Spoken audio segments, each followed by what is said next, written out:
What's going on, everybody? It's your boy DJ. I want to welcome y'all back to another episode of Pure Quality Canines. I know it's been a while. Appreciate y'all coming through to check us out. I got actually a lot I want to update y'all with today. If y'all noticed by the thumbnail, your boy done did some hunting, y'all. Just the other day, me and my buddy was up in the woods, knocked down a couple of wild hogs, y'all. Got an interesting story I want to share with y'all about this hunt right here. So make sure y'all wait to the end, because I'm going to tell that story at the end. At the same time, too, I want to speak to y'all, especially y'all hunters, that y'all might know something about the different calibers and rounds. I want to let y'all know what I'm actually using now, and I got another option, and let you know if maybe it might be a better option to be out there hunting them hogs with. But anyways, y'all, I want to start off with an update, y'all. Update on our last litter, man. Y'all know that last litter was Scoop and his daughter Mary J, y'all. We still got Pretty Eyes right here on the yard. The rest of her sisters and brothers that went to homes. But one of them dogs that really held, matter of fact, the first dog that left, if y'all go back and watch the video, it went up to Tennessee. And my buddy, he from Chicago, y'all, but he actually living in Tennessee now. He had picked up a dog from us, y'all, and that was that boy Samson. I'm gonna show y'all a picture of that boy Samson right there to give y'all an update on him. But anyways, man, he had showed me something the other day, y'all, and I kind of already knew it, and I kind of want to show y'all again. They really got to do a lot with my blood and my dogs, y'all. You know, my dogs are not full-blooded Press Canarios. My dogs are Americana depressors, but at the same time too, they got that old Press Canario blood and that lineage inside of these dogs, and a lot of times it will show up.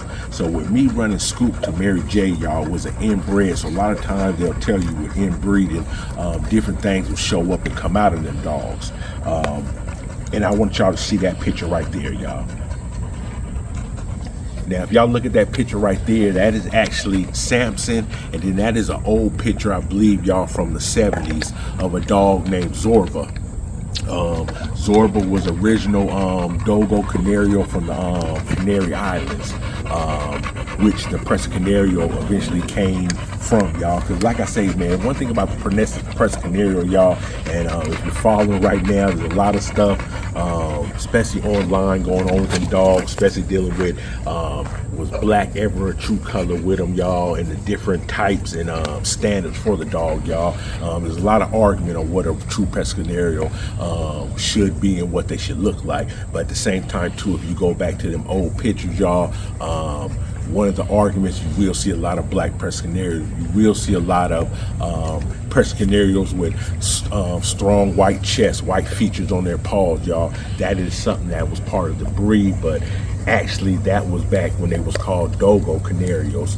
Eventually, you know, in the 80s and into 2000, that's when the name Press Canario came along and kind of changed up, and like I said, changed the standards up and what a lot of people look at as what a Press Canario are today, y'all. But like I say, there's a lot of people, especially with these mixed mastiffs, y'all, that still got that old blood, that old lineage, y'all, and it's still gonna start coming out today, man. And I think that's a real good example right there of them two dogs. I'm gonna show y'all that picture again. Like I said, that's an old dog from back in the 70s, y'all, and that was a dog I just produced less than 6 months ago. If you look at them, same features, y'all. Brendo topping up on top, white chest, y'all, white mask with the white mask going to a point on top of his head. Both of them got white legs. If you look at both of their back feet, got a little bit of white on their paws, and at the same time too, that white tip on their tail. You can see all that in both of them pictures, y'all. And like I say, at the end of the day, it's just a look, y'all. It doesn't say that they got the same characteristics, but at the same time too, y'all, a lot of times when you're dealing with a standard, it's not so much the characteristics of that dog, whether it's a working dog, y'all, it's a look. That's all the standard is, y'all. Does this fit the look? Does this fit the same characteristics as what this breed type supposed to be, y'all? And I will say, I am producing dogs that do produce that old Dogo Canario breed type lineage, and it's starting to show, man. So shout out to my man, y'all. He got a good dog. Like I say, they're right here at 6 months old, y'all. So that dog got a lot of growing to do, man. Shout out to my partner, man. He's keeping me updated, so y'all will hear a lot more about that boy Samson. What else been going on, y'all?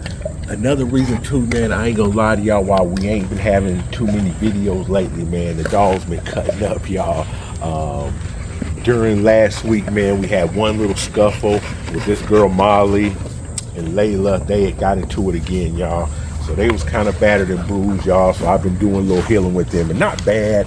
You know, a lot of time when I'm saying battered and bruised, y'all, I just speak on it because I hate this going on. It's not nothing that they ever get to something that's detrimental. Like one of them almost might lose their life, y'all, but they do get in the scuffles, y'all. And like I say, they do got teeth, so some of them will bleed. So a lot of times, you know, I don't want to show all that because I don't want to come off as a bad dog owner. But like I tell y'all, man, when you're dealing with these massive type, y'all, these aggressive dogs, that's what things are going to happen unless you keep them gated and chained and away from each other. You are going to have issues here and there. At the same time, too, Lucky and Punisher, I got into it. That boy Lucky, y'all, Lucky's turned into a hothead. If y'all don't know, man, Lucky's over that 2.5 year mark. He'll actually be 3 in November, y'all. November 21st, Lucky will be 3, man. A lot of times I tell people, man, that 3 to I say about 5.5, 6 year mark is like prime years for a dog. You know what I mean? And from 3 years old, y'all, that's when a dog is most of the time fully of age, grown, and you're gonna get the best work out of them, whether it be hunting, protection, guarding, anything you want to do with a dog, especially with training, y'all. In my opinion, 3 to 6 years old, when you're going to get the best out of them. Over that year, you know, 7 on up, you know what I mean, especially with these massive breeds, y'all, because, you know, a lot of people want their dog to be live a long life, but for the most part, man, a massive breed, these bigger dogs, man, if you get 15 years out of them, that's good, y'all. For the most part, most people are getting 10 to 13 years, man, for, like I say, with these bigger dogs, for their body, just like us, eventually starts to break down.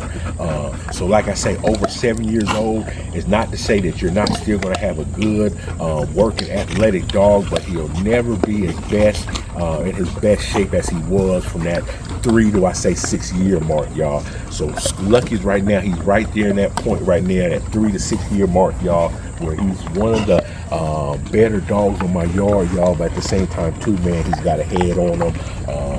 He wants to do other things, y'all. He wants to be in charge, so he's bumping his head. Like I say, he already can't get along with Scoop. Punisher, man, for the most part, man, Punisher's a cool, calm, collective dog, man. He's not going to start nothing, but he ain't going to back down either, man. And like I say, right now, they're both on the yard together, but every blue moon, man, you're still going to have them situations. Look, what you doing, man? Come on.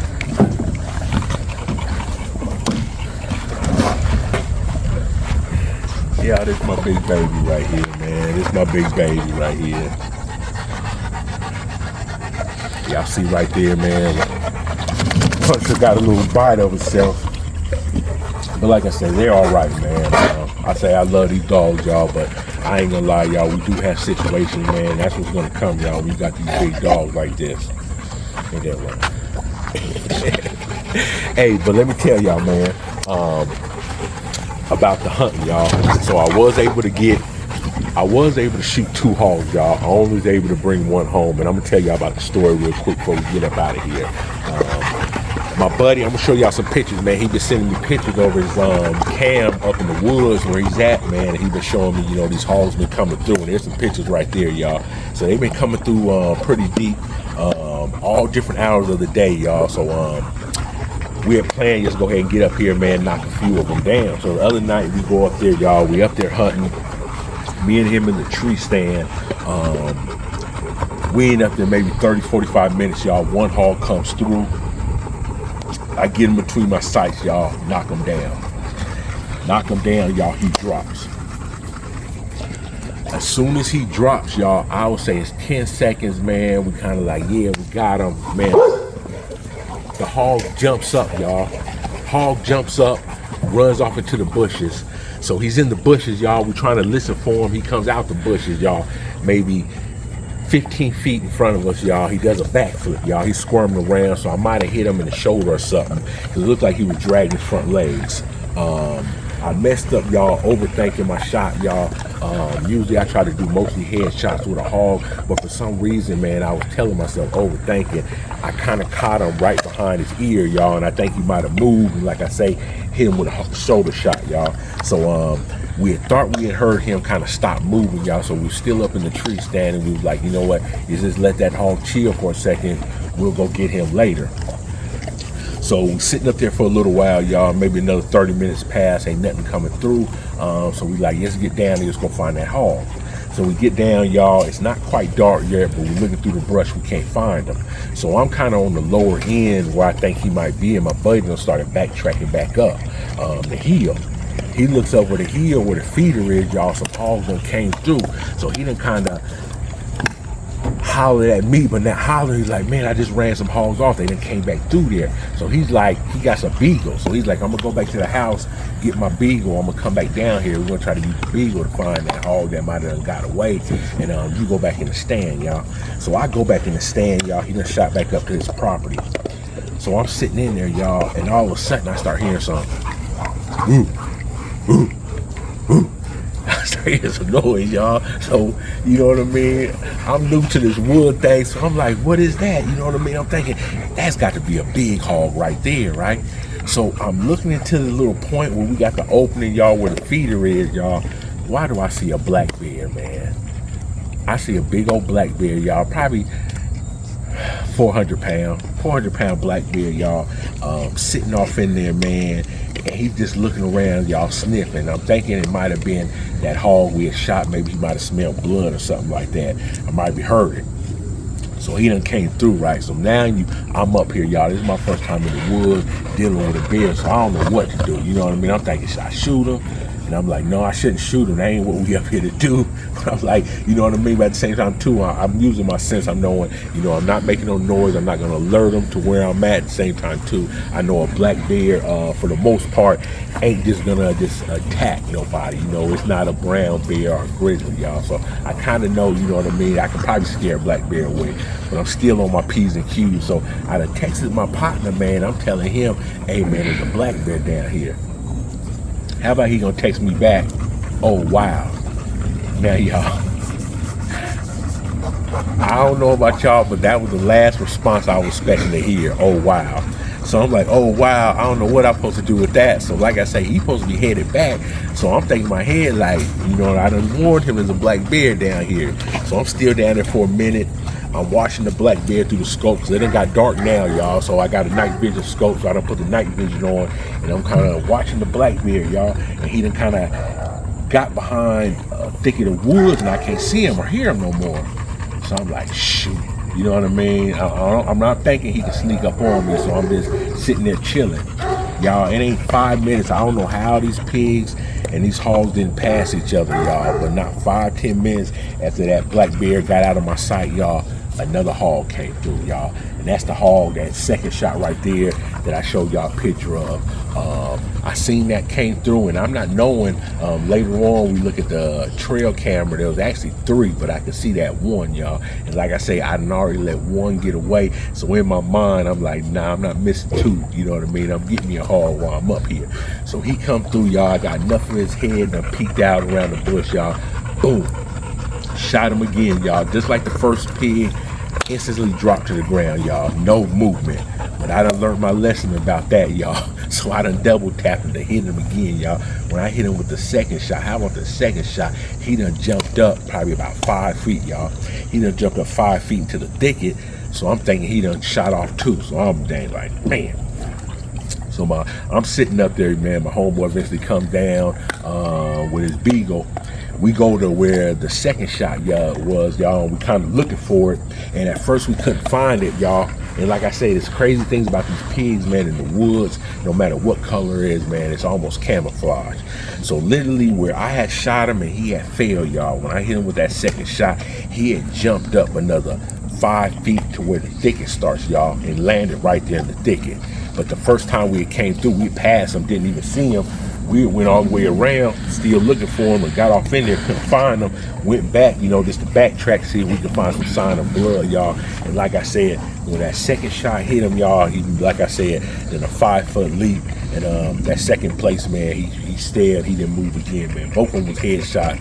But one thing I done learned from that, y'all, anytime I take a hog now, we double tapping, man. I'm not playing with these hogs, y'all, because my buddy had told me just about a month or 2 ago, he was up there.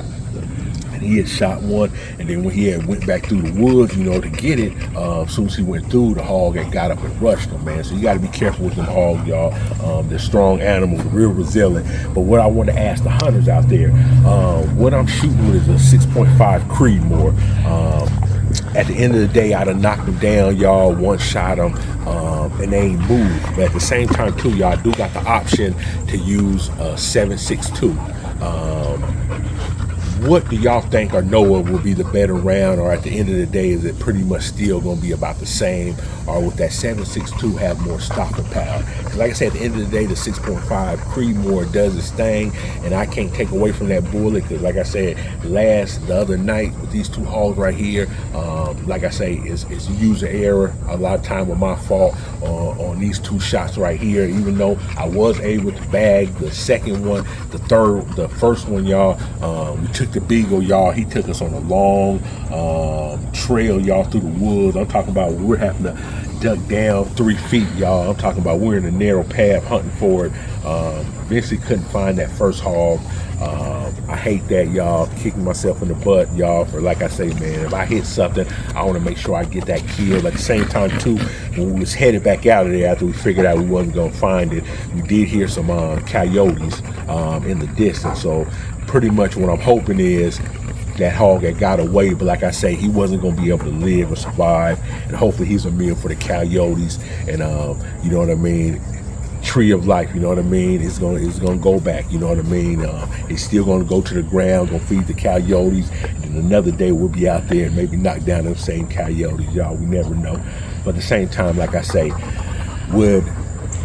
should I stick with that 6.5 Creedmoor, or will 7.62 be a better option, y'all? Like I say, basically for hog hunting, because the 6.5 Creedmoor, it does good for the deers, but for the hogs, y'all, should I stick to that 7.62? At the same time, I do got the option of a 30-06, but the only thing with a 30-06, y'all, is bolt action. No problem with that either, y'all, but like I said, a lot of times with these hogs, if you have some semi-automatic like that 6.5 Creedmoor, it's on an AR-15 platform, or that 7.62 is going to be an AK platform, y'all.